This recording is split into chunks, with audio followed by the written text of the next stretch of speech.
শহীদ president Ziaur Rahman দলের প্রতিষ্ঠাতা বলেছিলেন, জনগণ সকল ক্ষমতার উৎস।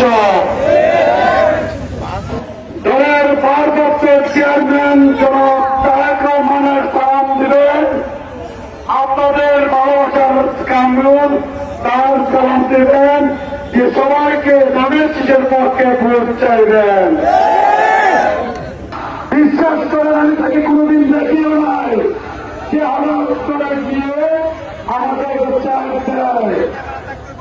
এটা আমার খুশের কিছু নেই, সে তার আবেগে দিয়েছে, আর আমিও আবেগে তার একটা মানুষকে দেখিয়েছি। সাথে সাথে আমার পাশে যারা ছিল তাদেরকে আমি বলে